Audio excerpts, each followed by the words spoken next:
Should we experiment on the human genome? CRISPR is one of the biggest developments of genetic modification.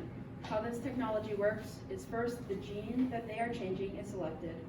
Then, after selecting and designing the wanted RNA is delivered along with the Cas9. After the procedure is over, the experiment is validated, the altered cells are cultured, and the gene expression is studied. Finally, the results are analyzed. This can be used to prevent diseases like cancer, blood disorders, AIDS, and many more. But it can also be used to get specific characteristics in a child. This technology began in the 1970s, but has advanced significantly since then and has become cheaper, quicker, and more precise. There are two main types of gene editing: somatic genome editing and germline editing. Somatic genome editing is used to treat a patient suffering from a disease. This type of editing will not have an effect on the future offspring of the patient. This is seen with gene therapy. Germline editing occurs in the sperm, egg, or early embryo and is used to prevent diseases and get or enhance certain characteristics in the child. Germline editing affects all future generations that come from the edited person, and this is the category that CRISPR falls into.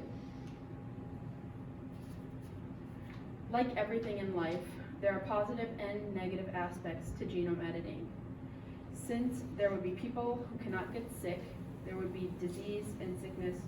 There would only be disease and sickness amongst those who were not edited. This could potentially lower the amount of disease in the world drastically. Gene therapy is being developed into treatment for terminal illnesses, editing the patient's immune cells to help them better fight their disease. Without as much disease, the quality of life amongst edited people will be greatly improved.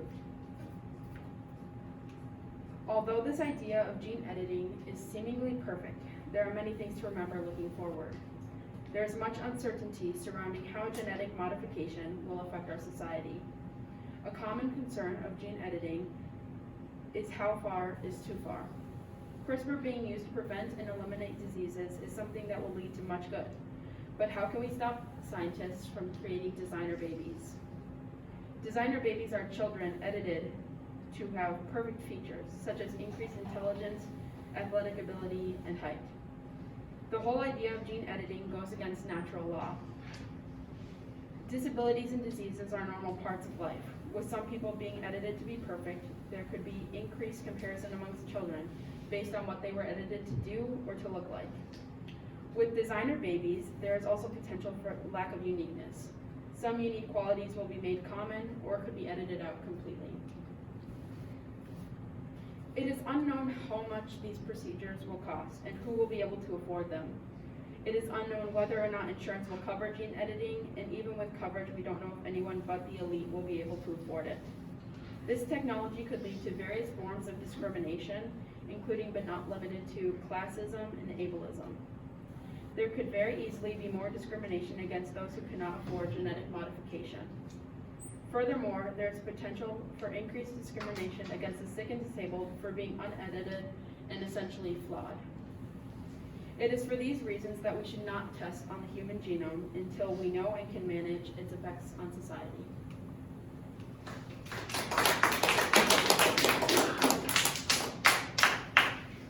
Hey Ruby, what evidence did you gather you didn't include, and why did you choose to leave it out? I did some research on the cost of genetic modification, but I chose not to use it because it didn't fit in with my lenses as much, and it wasn't really on the path that I wanted to follow. Okay, thank you. What are the implications of your findings to the community?